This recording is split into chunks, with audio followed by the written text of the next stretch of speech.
On a un très beau conseil syndical. Il y a différents sujets. On a des sujets d'actualité un peu, où est-ce qu'on doit parler du budget, où est-ce qu'on doit revoir également aussi les règles de fonctionnement.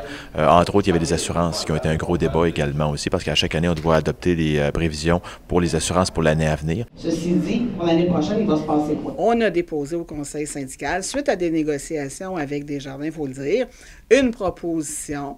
Et ce qui était nouveau aussi cette année par rapport aux autres années, la négociation a fait qu'on a obtenu un montant supplémentaire de la part de l'employeur à mettre dans nos assurances. La somme qu'il donne à chaque paye, une fois par mois, pour payer nos assurances. Alors ça a été bonifié. Et en plus de ça, il a donné 4,03 millions à mettre dans notre régime d'assurance. Alors ces deux montants-là ensemble, combinés, va faire qu'il va avoir un congé de prime.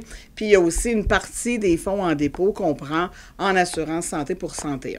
Nous, on prenait, moi j'étais à la théorie de l'écureuil, alors je prenais une partie de cet argent-là pour justement avoir un congé de prime et le conseil syndical m'a clairement signifié de prendre le montant qu'on avait eu au grand complet. Alors évidemment, il y a des assemblées générales de section qui vont avoir lieu, donc des explications, une manchette aussi sur le site du SFPQ, puis en plus de ça, il y a aussi une publication des nouveaux taux ainsi que d'une brochure de notre contrat d'assurance.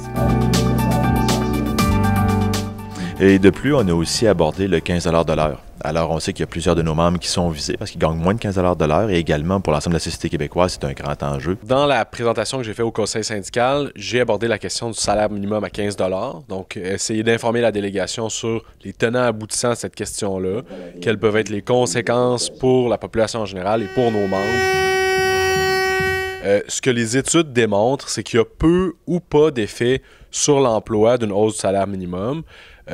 On peut l'expliquer de diverses façons. La première, c'est que évidemment, quand on donne des dollars supplémentaires à dépenser à ceux qui présentement sont les travailleurs les plus bas salariés, bien, ces gens-là économisent très peu, dépensent tout de suite, puis dépensent dans l'économie de leur région, de leur ville, et créent comme ça de l'activité économique. Mais plus on augmente la qualité de vie et le niveau de vie des bas salariés, plus pour les gens juste un peu au-dessus de 15 $ de l'heure, ça augmente leur pouvoir de négociation face à leurs employeurs. Donc, au fil du temps, qu'une hausse du salaire minimum significative entraîne aussi une hausse du salaire de ceux qui gagnent près de 15 $.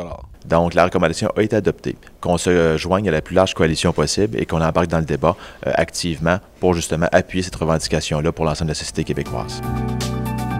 Terminé, je tiens à remercier l'ensemble des délégations présentes, parce qu'on a changé nos façons de faire depuis le congrès. Maintenant, on siège un samedi lors des instances et puis les 2 journées, vendredi et samedi. Ça nous permet d'avoir des beaux échanges jusqu'à la fin et de faire et puis de prendre les bonnes décisions pour l'ensemble de nos membres. Alors, merci à tous et à toutes de cette participation-là.